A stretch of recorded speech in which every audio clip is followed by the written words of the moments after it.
ICC has no jurisdiction. Etong taon na ito, no?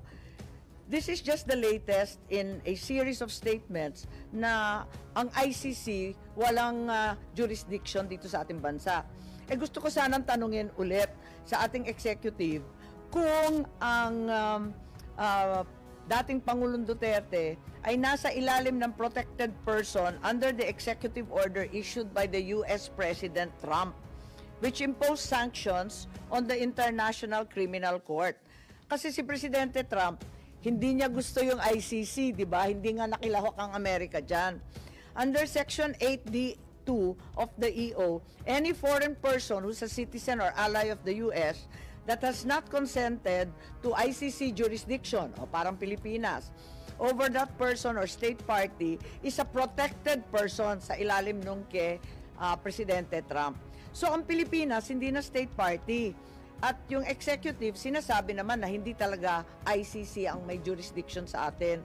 Kaya gusto ko sana tanungin, si Presidente Duterte ba ay isa sa protected person sa ilalim ng executive order ni Presidente Trump? Non-NATO ally na former or current official. So gusto ko malaman kung si PRRD nga ay protected person sa ilalim ng executive order, sino ang mako-cover sa asset freeze under Section 1 ng executive order ni Presidente Trump? Pwede bang parusahan ang mga sumapi sa pag-aresto katulad ni General Torre? Anong mangyayari kina Garma at kina Leonardo? Kasi ang pagkaalam natin, yung iba sa kanila at yung pamilya nila ay nasa Amerika na. Sakop ba sila nung executive order ni Presidente Trump? So, yan ang mga katanungan natin kasi lumalawak na lumalawak itong pagsisiyasat natin. Umabot na sa US kung saan alam natin nagtatago sila. Kaya nag-aalala ako ano ba nangyari rito. So, paano yun? Gusto ko sana liwanag ng ating justice, pero wala sila, kaya justice lang po tayo. Pero importante po to. Ngayon, yung administrative arrest, may DOJ local opinion, legal opinion raw, na lumabas noong November 21, 2024. Nakita po namin to Nasa website ngayon, nag-disappear na. Hindi na siya nandun. At ang liwanag doon sa legal opinion na mismo yung DOJ USEC na sumulat nito, ang balita ko si Yusek Chan, the DOJ does not consider an Interpol Red Notice an arrest warrant. Ang liwanag naman doon. At sinabi rin na the Philippines cannot deport your own citizen. Ang liwanag ng pagkasabi. The ICC, again, no jurisdiction. Then the ICC warrant could not have been the basis for the arrest. Kung yung red notice o diffusion is not a warrant of arrest, ang tanong ko, ano ang legal basis ng aresto? Ngayon, ang sabi ng gobyerno, yung turnover to the ICC was a surrender. Surrender na po to under Article 17 of RA 9851 and the Rome Statute. Walang pakialam sa Rome Statute kasi hindi na nga tayong member. I need to point out that before they can actually surrender PRRD, they have to arrest him to have him in custody. If there was no warrant issued by the court for PRRD's arrest, does that mean that it was an administrative arrest? Was the administrative arrest valid? Was the DOJ or whoever ordered the arrest empowered under 9851 to effect an administrative arrest? Nakakatuwa kasi kanina nabasa ko lang sa dyaryo, tamang-tama, na yung spokesman ng ICC, Dr. Fadi L. Abdallah, sinabi that the surrender of former Philippine President Rodrigo Duterte of the ICC to the ICC was a decision entirely made by the Philippine government. And if there is any question about whether it was lawful or not, it will have to be submitted to the judges. So, mismo yung ICC sinabi na ang Pilipinas ang nag-surrender sa dating Pangulo. siguro si Attorney Medina na naman, magpapasaklolo tayo. Ano ba ibig sabihin ng administrative arrest at tama ba na sinuko ng Pilipinas si PRRD sa ICC? Magandang umaga po, Madam Chair. Thank you for the invitation. Good morning po, Senator Bato de la Rosa. Good morning po, Senator Bongo.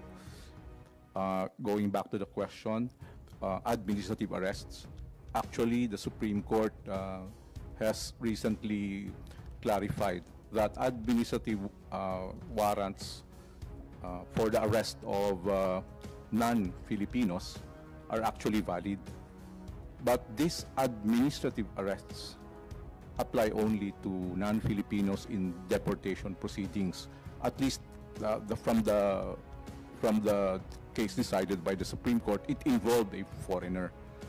Now, we must also take note that in that recent case, that's a landmark case, because in this decision, the Supreme Court introduced an innovation.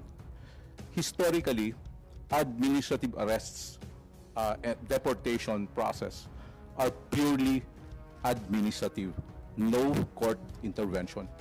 But this time, the Chief Justice who wrote the decision, and upon the suggestion of Supreme Court Justice Marvick Leonen, they introduced a new rule.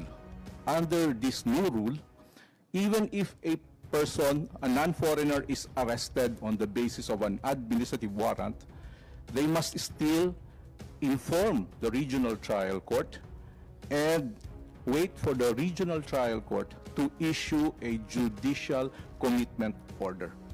Therefore, there's now a duty on the part of police officers or immigration officers, even when arresting a foreigner, to bring this person to the jurisdiction of the courts. So this represents a new trend. If a foreigner should be brought to a Philippine court before he is removed from the country, with more reason that a Filipino citizen should be subjected to some judicial proceedings before surrendered to a foreign government. And as I have explained earlier, from the constitutional level, from the statutory framework, even under international law, surrender of a Filipino citizen without court proceedings may be illegal. That's not just constitutional, that's also statutory, even under international law. In fact, the Interpol Constitution itself requires some due process, the application of Philippine laws, and number two, the application of the rights guaranteed by the Universal Declaration of Human Rights, which includes due process. Thank you po. Attorney Medina, so ano ang nakikita ninyo kung inaamin ng ICC na ang surrender ni dating Presidente Duterte ay isang desisyon na ginawa ng Pilipino na pamahalaan? Anong epekto nun? Ang ibig ba sabihin ay linabag yung kanyang karapatan? Kasi tulad nga ng sinabi nyo doon sa kaso ni Yuen Le noong 2023, bagong-bago pa lamang, talagang kinakailangan dalhin pa sa RTC yan, meron pang proseso. 7 yata yung requirement, kung naaalala ko, ang dami-daming sinasabi doon na talagang pinagtatanggol ang karapatan mismo ng dayuhan. Eto, Pilipino pa. Ngayon, mismo yung spokesman ng ICC sabi, desisyon niya ng pamahalaang Pilipino. Hindi kami yan. So, anong epekto po noon doon sa nangyari kay Presidente Duterte? Madam Chair, just out of respect for the court proceedings, so as not to be seen as influencing the court proceedings, I will not make my statements in specific reference to the President. If a future issue, a similar issue comes up, okay, extrajudicial surrender of a Filipino citizen to a foreign state or an international tribunal, would be in contravention of the Constitution on several aspects, of the revised penal code on several aspects, and international law, not just the Rome Statute, the International Convention on Civil and Political Rights, the United Nations, the Universal Declaration on Human Rights, and even the Interpol Constitution, if the surrender is upon the request of the Interpol. All this, the entire legal framework when it comes to deprivation of liberty requires court intervention, requires court-level due process. And by court po, you mean local court? Yes po, Filipino local, court in this domestic, Domestic domestic due process.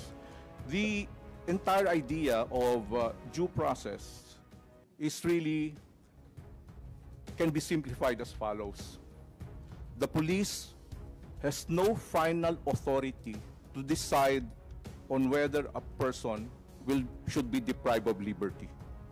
That authority to deprive a person, to declare that a person will be, or to decide that a person will be deprived of liberty, that is not the authority of the police. That authority is lodged only in the courts of law. The police cannot at the same time be the judge. That's essentially due process and separation of powers. Yun po. Thank you. Thank you very much. That's loud and clear. That the police cannot be the judge in determining the deprivation of liberty of any person. So maliwanag po yun. At kinakailangan na maliwanagan sana kung totoo na inaresto si dating presidente sa ilalim ng RA 9851, kung talaga bang administrative arresto, kung nandito sana sila, napaliwanag nila sa atin at nagkatotoo at nagkaliwanagan tayo. Pumunta naman tayo sa dako ng ating video. Ito naman si Attorney Delgra, kasi nakita rin natin kung anong nangyari dito, no? Yung video kung saan si Attorney Delgra ini-invoke yung Article 59 at ito ay tungkol sa pagdadala sa local court. Panoorin po natin, pero si General Torre hindi nakikinig. Kaya sana nandito siya para maintindihan natin bakit wala siyang pakialam sa pagpapaliwanag ni Attorney Delgra. Hindi naman lahat, ilan ang hinuli ngayong araw na ito, sir?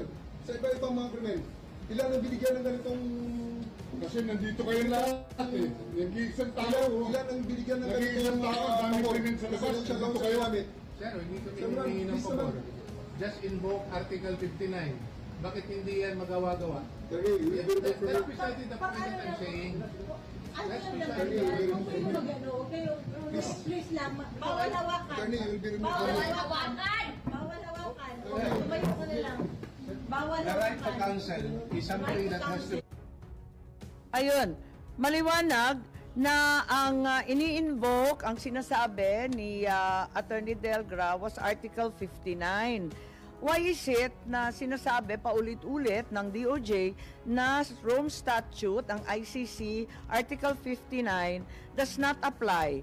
Gusto ko lang ipakita yung certification ng DOJ. Kaya nalilito tayo pa iba-iba. Andyan yung certification ng DOJ. Eto pa, hindi natin maintindihan yung date.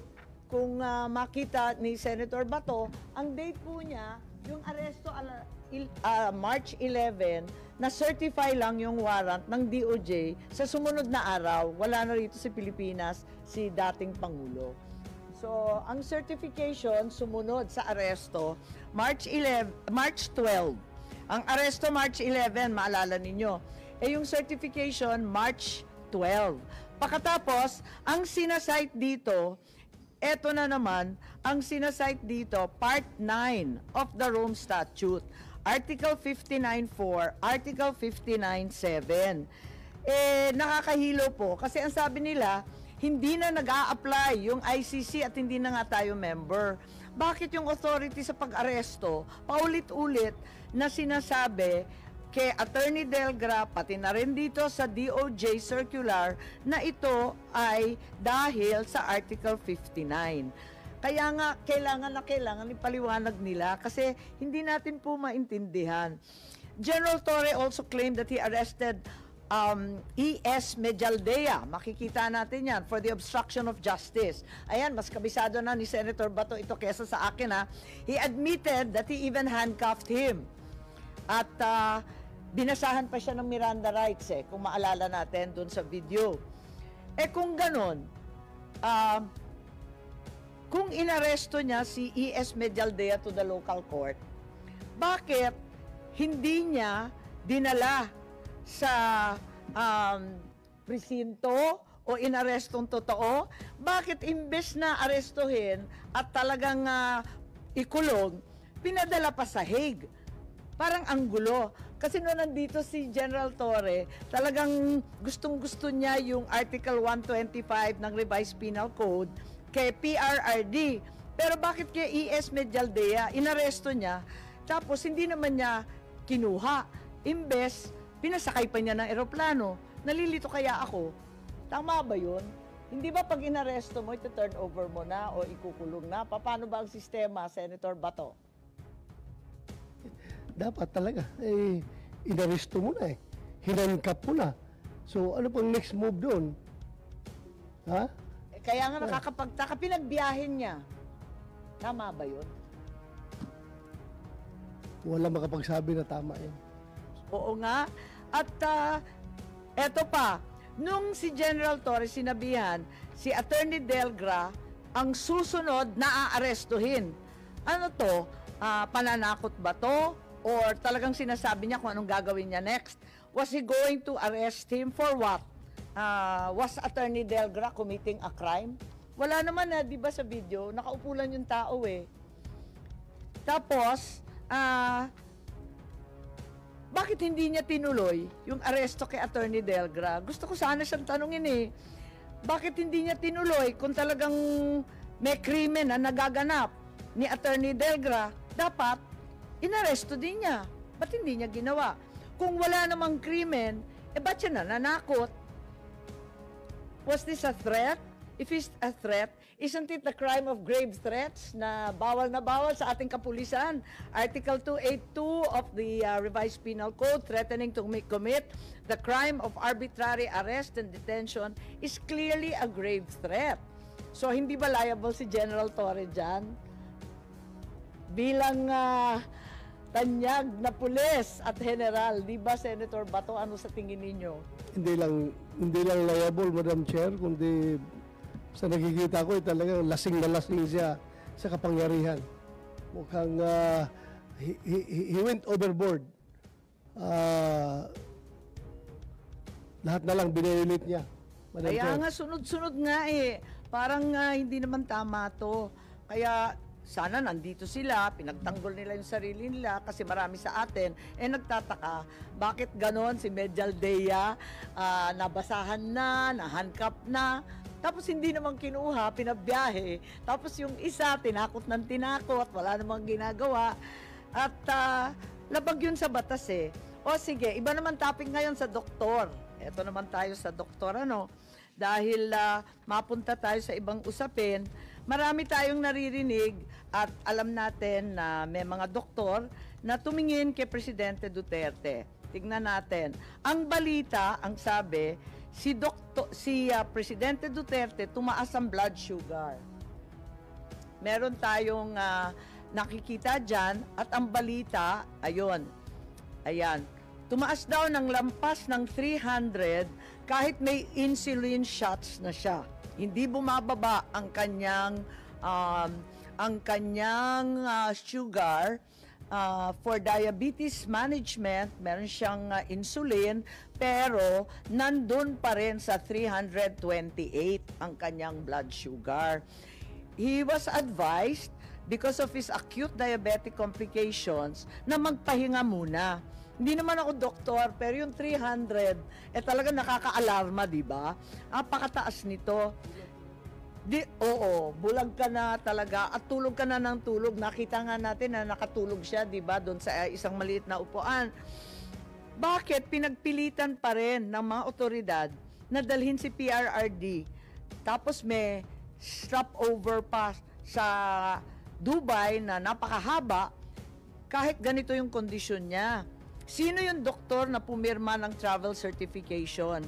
May balita kasi na ayaw ni Colonel Dr. Donald Palma, yung cardiologist ng AFP, ang sabi daw, lahat ito daw kasi maraming nakarinig, na wag daw ipagbiyahe kasi may sakit, mahina yung kondisyon. Pero pinagpilitan. Sino si Dr. Jonathan B. Rico? Was he the commanding officer of the Air Force General Hospital? Bakit pinagpilitan na magbiyahe kahit ganong kataas? Hindi ba may Hippocratic Oath ang doktor na nagsasaad na kapag may sakit, obligasyon mong alagaan? Bakit ba nagmamadali? Hindi ba pwede magintay ng ilang oras para bumaba yung sugar, mabigyan ng gamot? Anong mangyayari kung pinahinga muna ng ilang oras o ilang araw para bumaba yung sugar? Nakakapagtaka. Isa pa, hindi naman niya doktor to Bakit hindi siya pinayagan na patawagin yung doktor? Di ba doctor of choice? Parang counsel of choice, katulad ni VP Inday. Yun ang pinipili niyang abogado. Ang sabi nila, napakarami ng abogado dito. Hindi naman yun ang counsel of choice. Ito rin mga doktor na to, hindi naman doktor niya. Personal physician ang sabi. So lahat ito nasa military facility under the command of General Cordura. Na hanggang ngayon hindi pa rin sumisipot. Ilang beses sinabi ni VP Sara nung nakaraan, bakit yung AFP pinayagan ang PNP mag-take over ng Villamor? Sino nag-utos? So, sino nagsabi kay General Cordura na si dating Pangulo ay dadalhin sa Villamor? Normal ba yan? Ordinary procedure ba yan ng PNP? Dadalhin bigla sa Villamor ang mga arestado? Hindi naman yata. Kasi, plano na talagang ilipad sa dahig. Kaya doon sa airport nilagay. Para malapit doon sa nakaparking na Gulfstream na aeroplano. Ganun ba yun? Para ready na to ship out of the Philippines. Bakit hindi dinala na lang sa PNP facility? Palibasa PNP naman ang nag-aresto, di ba? Si General Torre. Bitbitin niya sa Krame o sa ibang Kaya nga. facility. Yun, sabi nga ni Torre, will plan na yun. Oo nga. Hindi spur of the moment. Tama. Bago pa dumating si Pangulong Duterte doon, naka-ready na yung Gulfstream na yung plano doon, naka-standby malapit sa yung facility sa Villamor, kung saan dinala si President Duterte doon. Dahil plano na talaga ilipad. Ano pa? Tama. At marami pang mga personnel ng PAF na nandun. At bakit daw dinala bigla sa VIP area? Sino yung doktor na nagbigay ng clearance para magbiyahe ang isang may sakit? Di ba AFP doctor din? So, ang ibig sabihin, yung aresto kay Presidente Duterte, military operation. Kasi puros AFP personnel, AFP Villamor, AFP personnel, pati yung doktor, pati yung tao doon. Anong masasabi natin? Alam mo, Madam Chair, that is the reason why I moved a while ago to issue subpoena dito sa mga tao na ito para masagot nila ito. Dahil mga sundalo naman yan sila Mga sundalo naman yan sila. I understand the situation, they're just following orders. Pero pag umabot sa punto dapat, kung nakikinig yung mga kasundaluhan natin, mga kapulisan, pag umabot sa punto na yung order na binibigay sa inyo ay very unconstitutional na at klaro na may nilalabag ng mga batas, dapat tayo mga sundalo, mga pulis, mag-isip-isip rin tayo. Dahil ang ating oath is to serve and protect. Hindi ito para mag-violate ng batas.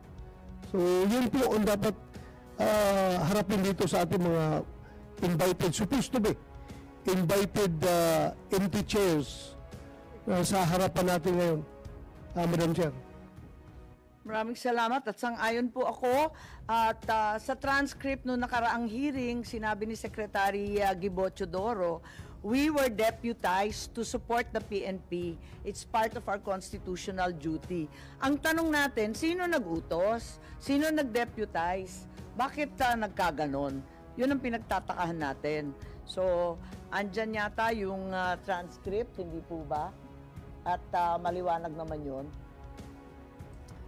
Yes. So sinabi niya na deputize, na pag-utusan lang daw sila tulad ng sinasabi niyo, Senator Bato, na nautusan. Ayan o. Ayun. Yun.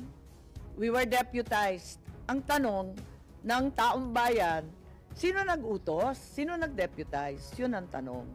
Nobody can make, Madam Chair, nobody can make an utos or an order to a Secretary of National Defense. Kundi, somebody above him.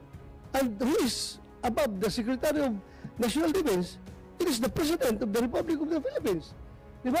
Alam naman, yung Secretary of National Defense is taking orders from a general ng armed forces. It should be somebody from above. So, maliwanag pa sa sikat ng araw na presidente ang nagbigay ng order na yun. Kaya sabi mo niya, he's just following orders. Yun na Madam nga. Chair.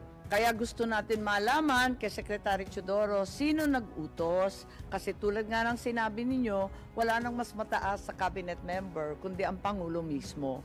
Nabanggit ni Senator Bato yung Gulf Stream at narito yung SEC para ipaliwanag. At maraming nagtatanong doon sa private jet with the tail code RPC5219 used to transport the former president to The Hague. Ayan. So, maliwanag po yan. Sino magsasagot niyan, Madam Chair? Yun na nga, kasi wala ngang sasagot. Andito yung detalye natin na meron tayo. If President Duterte is a protected person under the American Executive Order of President Trump, does that mean the person will have all his or her assets in the U.S. frozen? Nalilito kami kasi in providing the means of transport so that the former president iti-turn over sa ICC, binigyan ng transportasyon, material support or provision of services ang tulong niya. Di ba po? Talagang hindi naman mangyayari yun kung wala yung eroplano. So, Madam Chair, if Malacanang is cooperating with ICC, albeit patago kahit na dinay nila, kahit ano kasinungalingan na pinagsasabi nila, nag-cooperate pa rin sila dahil nangyari na nga nandun na si Pangulong Duterte. Siguro naman, it is a moral obligation of this committee also to share our findings of this committee to President Donald Trump para kung sino man may-ari itong Gulf Stream na ito, na aeroplano, ay kung may mga ari-ariya dito sa Amerika, i-covered siya sa executive order na pinirmahan ni President Trump. So kung sino man may-ari ng aeroplano na yan, mananagot siya kay President Trump. Sigurado ako, kung may Gulf Stream ka na aeroplano, meron kayo mga ari-ariya sa Amerika, kaya prepare for the repercussions of your action.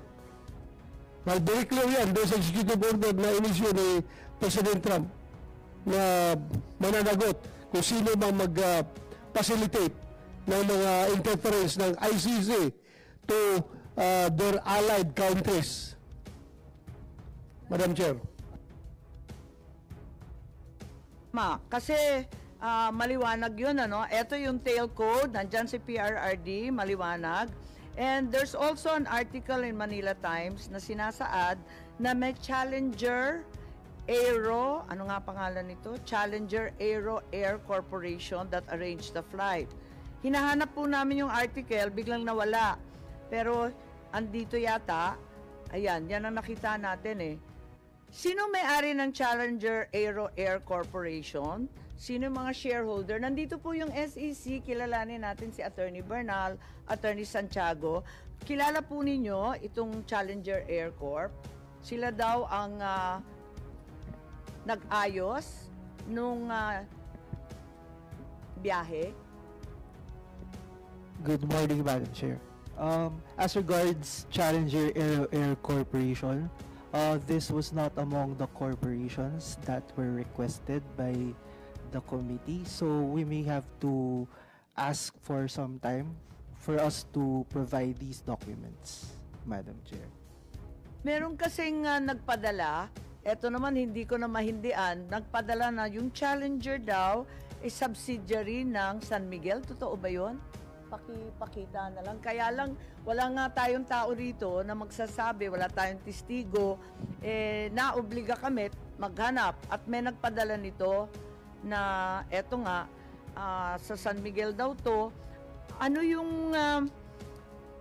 yung papel ng Challenger kung hindi naman sila may-ari? Kaya nakakapagtaka, kanino ito registered?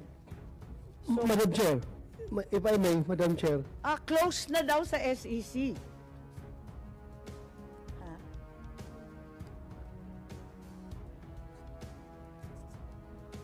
Okay. So, hindi namin mahanap itong Challenger na to. Yes, Senator Bato. no, I think Attorney Perdino Santiago, you're with SEC, Attorney? Yes, Senator. Baka pwedeng i-text mo na lang ngayon doon. Anyway, computerized naman lahat yan, di ba? Baka pwedeng mapadala mo ngayon dito habang hindi pa tayo nag-adjourn. We're already coordinating with the office. Thank you, Attorney. Thank you. Salamat, Madam Chair. Maraming salamat. Pero hindi naman ito may-ari eh. Ang sabi, arranged lang. Sino nga ba yung may-ari nitong aircraft na to? At anong kumpanya to na nag-charter or nagli-lease out? At sino ang nag-charter noong March 11? Kasi ang sabi ni Secretary Remulla, si John Vic, siya nagsabi na yung private jet was paid for by the Office of the President. So ngayon, tinatanong ko, if the company or person who owns the plane was authorized to charter it or lease it. Kasi, ang pangalan nito iba eh, Pacific Asian Pearl Airways, meron yata sa SEC niyan.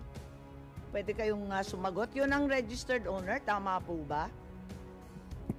As regards the owner of the specific airplane subject of this inquiry, it's not reflected in the SEC records. We defer the ownership of the airways with the proper regulatory agency of which is CAAP. However, we already provided the Senate committee with the requested SEC corporate records of the corporations that you requested, Madam Chair. So, in fact, there are two corporations with similar names. Is that correct? Would you read them out, please? Those with similar names to the requested corporate names are Pacific Pearl Airways.com Corporation and Filipinas Asian Pearl Airways Inc., Madam Chair. So they are in fact registered with you and you have the ownership also stipulated? Yes, Madam Chair.